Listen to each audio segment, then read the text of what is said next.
We're gonna see now, maybe now. Let's see, we're on number 3 for trying. If this doesn't work, you might only get half of us. We're gonna see. Let's see what pops up. Let's see. Nope.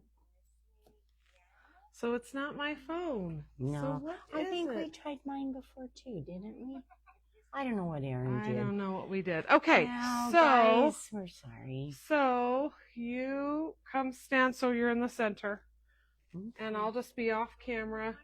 Okay, I don't know if I'm in the center. You're gonna have to tell me where I am. We have sound. We have sound. That's good. One part's good. Okay. How about right here? That okay? It's a little delayed. Yeah. So which is part of the problem. We don't know where I am. Maybe You're perfect right there. Okay, but and I'll move it if I have to. So you just start talking. Okay, you tell me where we are. But okay, the good news is we're so happy to have Miss Liz back from her trips. She had a great time on her trips. I did. Get in here, Miss Lizzie. It was fun. She had so much fun. 2 back-to-back big fun trips. Yeah, and then a family trip right after that. Just a little quick weekend thing. So wedding. I'm happy to be home. Yes. You know, vacations are fun, but I don't know about most of you, but for me, I just like to be at home with my own stuff. But we have something. Oh, you should just look at this beautiful Christmas quilt behind us, because you know what? Tomorrow is July 1st. Christmas in July. That is half crazy. of our year is over already. Yeah. That means we're closer to Christmas 2026 than we are to 2025. Crazy, huh? Way crazy. And I'm not. No, sorry, guys. That they want me to come in and have my upper squished. Oh. It's important. It is important, but and I will get there. But so I got this beautiful quilt back yesterday. Miss Annalie took it home Saturday.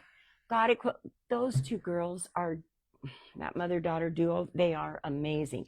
But I have to bind it, and so we're going to do a demonstration today on binding. Yes. I think that will be because we've talked about doing the binding this way before. I know we talked about it at Second Saturday. We've told people about it here at the store, but talking, seeing, doing. Right. That's. I think pictures are very visual. Right. So today I am going to walk you through how to do this cool method, because normally. All right. So let me back up a second. I almost always do bias binding. And see, that's not something that I have traditionally done, but I'm trying to turn a leaf. So here's why I do that. When you normally are doing, if you're going straight across the grain of your fabric, right, just right along here, you only have a few tiny threads that are up here, because your fabric, we know, is going like this, right, up, down, cross, cross.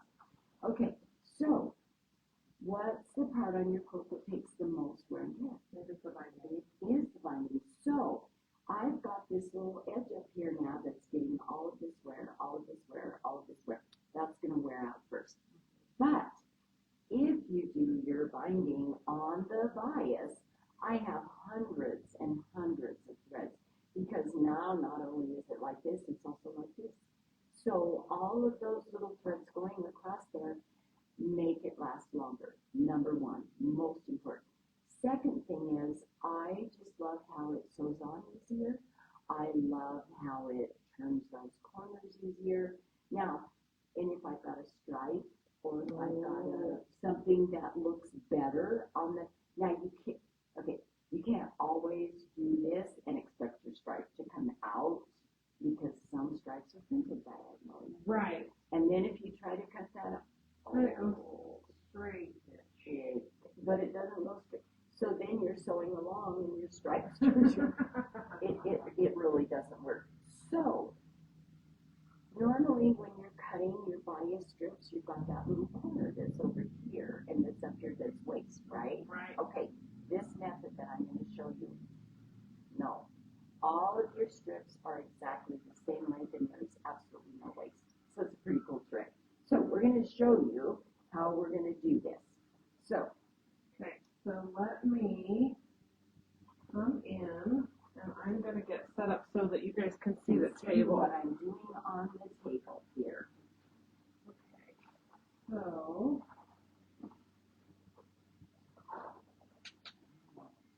I move that a little bit, and I'm gonna try to tell you Okay. what you're like. If you bring this to this up, You want to or up a little down, bit? I'll down a little bit. Can you bring it up so I can see what's going on? Well, the problem is you're seeing more than's actually showing. Do you know what I mean? Okay, what do you see on your computer? Can you see? I need him to see this corner.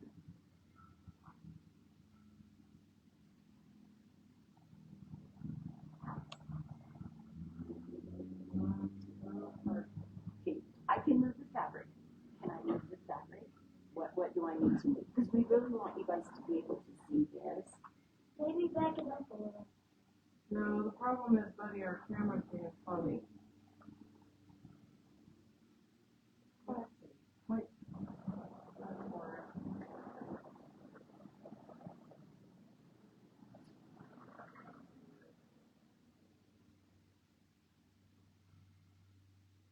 Sorry, guys, we're doing our best today. Okay, I can see that corner. Okay, good. So that's what I want you to see first of all, because we can see if we need to move stuff around. So, If I hold it, is it gonna?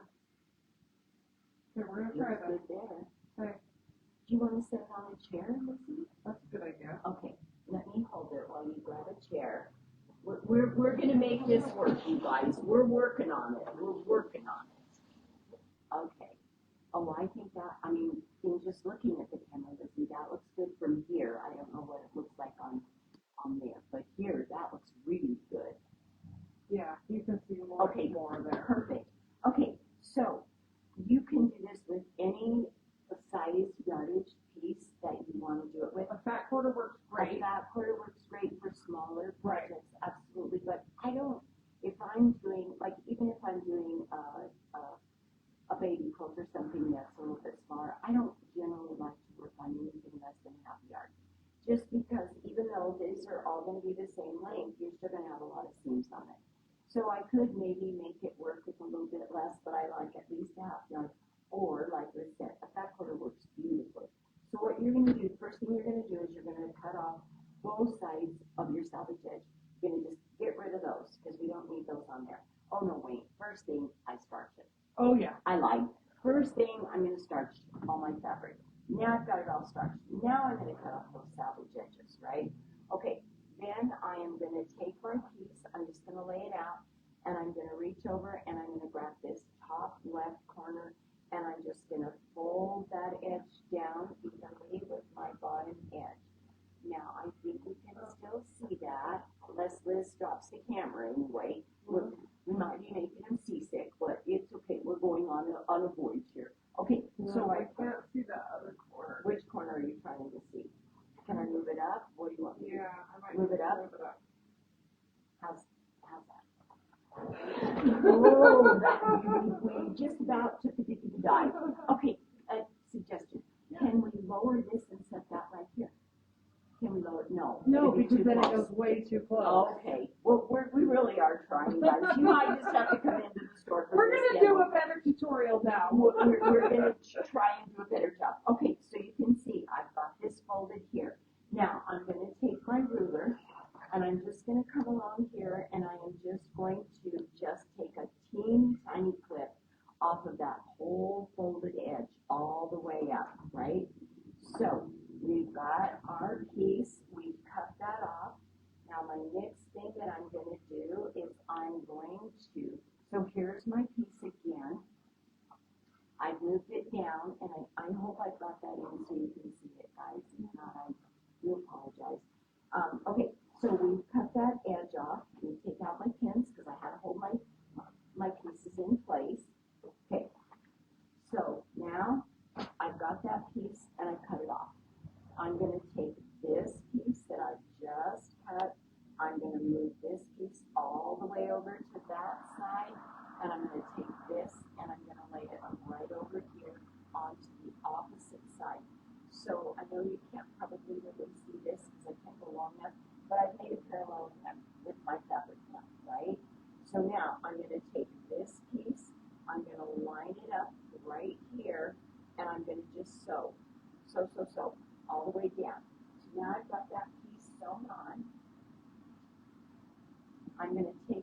and I'm going to press that seam open.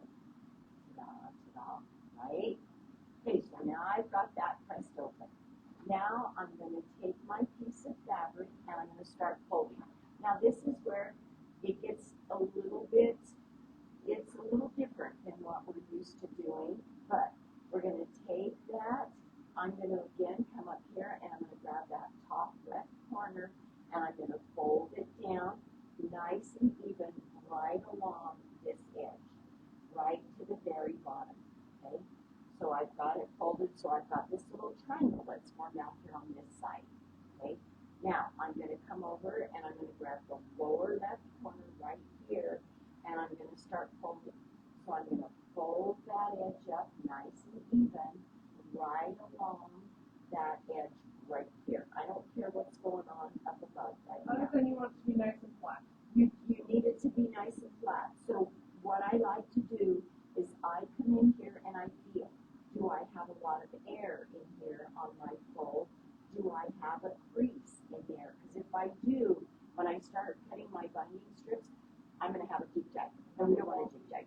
Okay, now watch what happens though on my next fold, because now it gets a little wonky. Look at this. Can you see what's going on here? Now I'm way down below that piece, right? But again, I'm going to feel all of this and make sure it's nice and flat. I'm good to go. Yep. And I'm just going to continue to fold, fold, fold. Now, up here at this edge, if I folded this all nice and neatly, now this edge up here starts to be kind of even with this edge here. Okay? So I'm just going to finish folding this, keep that air out of there, keep my piece all nice and flat, and I've got it all folded up nice and neatly, like burrito. Now it's like burrito. Now, I like to make my binding 2¼ inches. I know a lot of people like 2½. It's fine if you like 3. Whatever size you like is great. So I like that more towards the center of your body. Center of my body. Yep. Better. Yep, now I can see. Okay, good. Okay, so my first thing that I'm going to do, guys, is I want to give myself a little skinny cut here so that all of my edges are nice and even. Well, or throw your rotary cutter on the floor. Good thing that it was not open, though. Good thing. Okay. That's a good thing. That is a good thing, Rick. So I'm going to take my rotary cutter and I'm just going to do a little skinny cut and nice and even. Now, I'm going to just take my ruler, I'm going to lay it over here. Like I said, I like 2¼ inches. 1. Just this easy. Come back all the way down. And every single one of these pieces are all the exact same size. Okay? So I'm going to just stop right there, because you probably won't be able to see much more down there anyway. So every single piece that I have cut from this is all exactly the same size. You can see up there. Okay, all exactly the same size. And when I sewn that seam and I pressed it open, now I'm all ready to start joining my pieces. And here's the great thing about these. This is already cut at that 45-degree angle. So I don't have to do anything with that. I take my 2 pieces, I'm going to put them together. I'm going to overlap that by about my 1/4 inch, right? 1/4 inch. I'm going to start sewing here. And I'm just going to sew down to here, pretend that this is sewn. Again, I'm going to press all those seams open. There's my binding, all ready to go. And like there's no waste, because as you can see, when I first started cutting that strip, this is the waist. That was my waist, right here. And when I get down to this end over here, it's going to be the same thing. I'm going to have a little bit of this part that gets cut off. That's waist, but it's not a great big huge corner on both ends. Really cool. It's really, really cool. I love making my binding this way. It does take a second because it's a whole totally different way. When I first started doing this, my hardest thing was, how am I folding? Your first fold, you grab that top left, you bring it down. Then you grab the bottom left, you bring it in, and then you just continue to roll and roll and roll. Keep all the air out of your folds, keep all the creases out of your piece, and it'll be beautiful every single time. Now,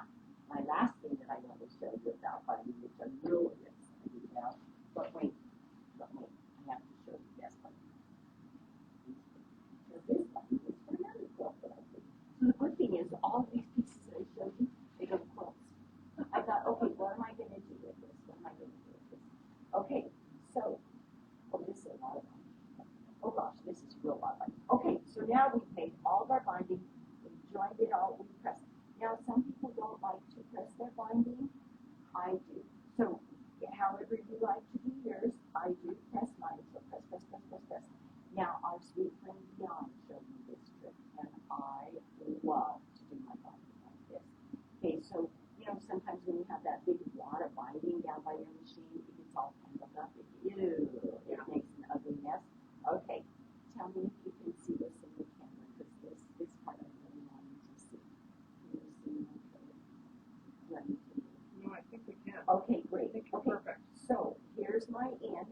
I'm going to wrap it around my thumb, and then I am just going to do a figure 8. Stay in there. Come on. Okay, so I'm going to come up over my little finger around my thumb. I am going to just continue. I'm just going to continue. And this is a little big piece of bone, so maybe I won't do the whole thing for you. Maybe I'll just do a couple more laps. Figure 8, figure 8, figure 8, figure 8, figure 8, figure 8. Okay, pretend that I've done all my binding because there's still a lot on the floor. This is for a big quilt. Okay, so now we're going to say I've got all my binding all done, right? So I am ready to start sewing this on my quilt. I am going to lay this down so that my first part that went over my thumb first, right here. I'm going to take that piece and I'm going to look at that. Look at that. It does not tangle. It just comes right off. So I can just sew that right onto my quilt. Where do you put your binding when you're sewing it? Do you set it in your lap? Nope, I put it on the floor right down beside me. Because that gives it a little further away to come up. Because usually, you know what's on my lap? My quilt. Oh, that's true. Yeah, my quilt is usually sitting here on my lap and all over my sewing kit, all over the place. So if I set it down on my right side down by my foot, it's out of the way for everything that's here. And then I just sit there. Yeah. And this just continues to just unwind beautifully from the center with no tangles in it, no twists, no pulling, no tugging. It just comes out really nice. So the only thing I do differently is I wrap mine around a beautiful wooden spool that a really good friend gave me, and then I have that sitting up on my cone thread thing, and that works really well for me too. So there's lots of options. You figure out what you like. You know, we have those Binding babies, binding. Yeah, Binding babies? Maybe that sounds about right. Okay. And those were really cool too. So whatever way you like to do it, but this is a really cool way of doing it that doesn't tangle up. Because if I were to just throw this big wad on my floor and start trying to grab it, I'm going to get it twisted. It's going to twist. It's going to turn. See how I've got this big ugly? It's going to get ugly. So for me, doing it that way works really, really well. So sorry for your little problems. We'll get it figured out. I know. I thought I had it figured You out, did, but because the last time we did it, we didn't know that. I know. Okay, let's look at what people have said. Oh, let's because- hear what some people have said to us today about binding. You know, to me, binding, it's kind of bittersweet. I love having quilts finished. However, if it's a quilt that I've been working on for months or sometimes years, not that that happens to any of us, but sometimes if it's a quilt I've been working on for a long time, I kind of don't want to let go of that. So it's kind of sad to me to be like, okay, now I'm going to bind it, and then I'm not going to have that I'm touching and I'm holding and I'm thinking about and maybe swearing about as much. So it's a little bittersweet for me, but I do love having some finished product. Okay, so Betty Jo says, love a striped bias binding, and we agree. We love it as well. We do. So this one is a stripe. And it just looks so much prettier than if it were straight. I don't know why that does, but we love it. But we do. Betty Jo loves your shirt, and we don't sell them, but I will link it because they're really good. Yeah, because we nailed it. And she says, can we rotate camera? And not really. So we'll work on something different another day. But anyway, we can get better. We strive to always be better. So there you guys always. So but we hope you maybe learned a thing or two from our demonstration today. We do occasionally, other than give you a good chuckle, we do try and teach you something. Every once in a while we do try to do that. But I'm really excited because, you know, Christmas is my very favorite holiday. I agree. I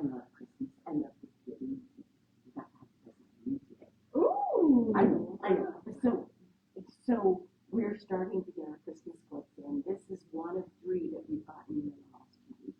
So Yeah. we're pretty excited. And about Christmas this. fabric typically arrives about this time of year. It's starting to come in. We've got a pretty good selection right now. So it starts about June and goes in through July.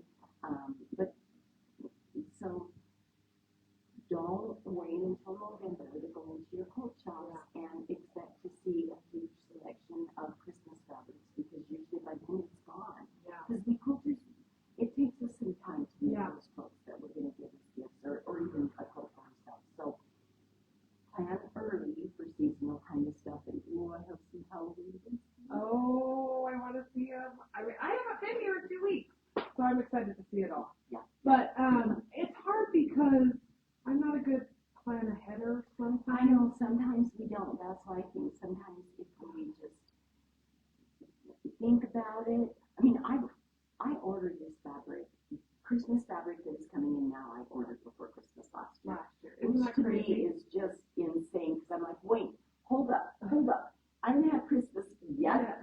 Could I have 5, or maybe 10? Could have put. No. So Because- sometimes I like to just buy fabric in season and just make a little project at Christmas time with Christmas fabric. Exactly. But if it's Yes. a gift or something, I have to be thinking about it now. Yeah, you do. Yeah, you really do. So, because then when you go to buy it at the last minute, We usually have Christmas fabric for Christmas. We really do. But it's not picked the over selection, and yeah. it's not going to be like a complete collection or anything. So, yeah. So, yeah, plan early for the Christmas gift giving. There we go. There we see that. Well, guys,